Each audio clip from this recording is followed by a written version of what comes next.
Le CEPI, qui est rattaché à Matignon, nous dit quoi ? Nous dit que l'immigration nous coûte 40 milliards d'euros aux finances publiques. Donc, il y a de l'argent à aller chercher. Eh bien non, puisqu'en réalité, l'immigration a un impact budgétaire quasiment neutre. Tout d'abord, Jordan Bardella, qui est Bac+0, se trompe de source, car ce n'est pas le CEPI qui explique que l'immigration coûterait 40 milliards d'euros chaque année à la France, mais l'Observatoire de l'immigration et de la démographie. Sauf que pour cela, ils ont utilisé des méthodes de calcul fallacieuses, avec plusieurs erreurs. La principale est de prendre en compte le coût des enfants nés en France de parents immigrés. Or, ils ne sont par définition pas des immigrés. Et puisqu'ils sont des enfants, ils ne payent pas d'impôts et n'engendrent que des coûts pour leur santé ou leur éducation. Ils n'apporteront des recettes que plus tard à l'État en travaillant. D'autres erreurs ont été commises, je vous mets un lien vers ces deux articles en commentaire pour les comprendre. Ce qu'il faut savoir, c'est que si les analyses de cet observatoire sont si nulles, c'est parce que les gens qui les réalisent ne sont pas des chercheurs. Dans le conseil scientifique, on retrouve par exemple Xavier Driancourt, qui est membre du journal Frontières, ou Pierre Brochant, qui a participé à la rédaction du programme d'Éric Zemmour en 2022.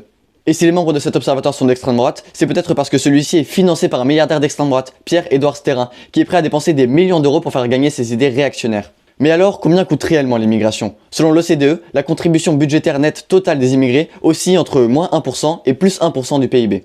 Une autre étude du CEPI démontre que l'impact de l'immigration est proche de zéro. Nous sommes donc très loin des 40 milliards d'euros. Par ailleurs, de nombreux économistes expliquent qu'une immigration zéro aurait un impact négatif sur l'économie, notamment parce que de nombreux emplois essentiels sont aujourd'hui occupés par des immigrés. Enfin, il est important de rappeler qu'il ne faut pas seulement voir l'immigration à travers ses coûts et ses bénéfices, ou comme un simple flux de travailleurs. Comme l'explique Abdelhamek Sayad, directeur de recherche au CNRS, quand on dit que l'immigration est utile, on transforme des êtres humains en outils, on les déshumanise, et on oublie ainsi leurs souffrances, leur vécu, leurs aspirations et leur dignité. Bref, encore une fois, l'extrême droite nous ment, puisque toutes les études sérieuses s'accordent à dire que l'immigration a un coût budgétaire proche de zéro. Mais surtout, n'oublions pas que derrière ces chiffres, il y a des vies humaines.